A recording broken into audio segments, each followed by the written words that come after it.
అసలు గోదావరిలో సర్ప్లస్ వాటరే లేదు. భారతదేశంలో సర్ప్లస్ వాటర్ మీద డిపిఆర్లు కన్సిడర్ చేయబడవు. ఈ దేశ చరిత్రలో సర్ప్లస్ వాటర్ మీద సెంట్రల్ వాటర్ కమిషన్ ఏ ప్రాజెక్టు కూడా అనుమతి ఇవ్వలేదు.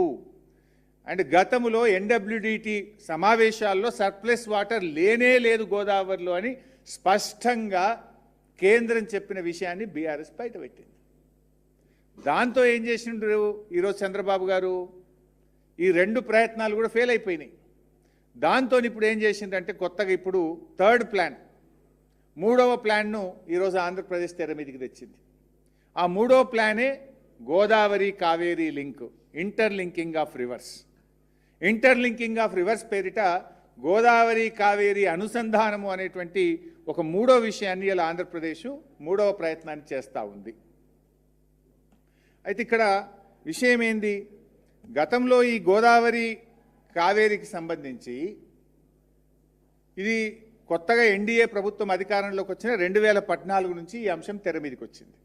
2014 నుంచి 23 వరకు బీఆర్ఎస్ పార్టీ అధికారంలో ఉంది. ఆ రోజు మేము అనేక సమావేశాలకు వెళ్ళినప్పుడు ఎప్పుడు మేము ఏం చెప్పేవాళ్ళము?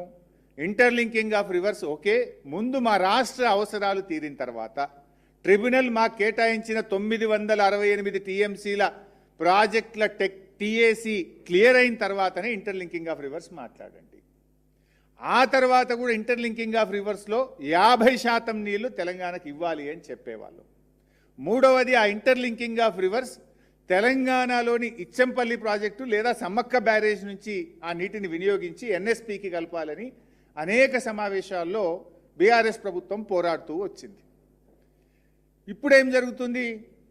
ఇక తెలంగాణ నుంచి తీసుకుపోవడం లేదు. ఇక Polavaram to Nallamala Sagar to Grand Anicut Kaveri తీసుకుపోతాం అంటే మొత్తం తెలంగాణ రాష్ట్రాన్నే ఎలిమినేట్ చేసేటువంటి కుట్ర మూడవ ప్రయత్నం ఇప్పుడు ఆంధ్రప్రదేశ్ తెర మీదకి తెచ్చింది.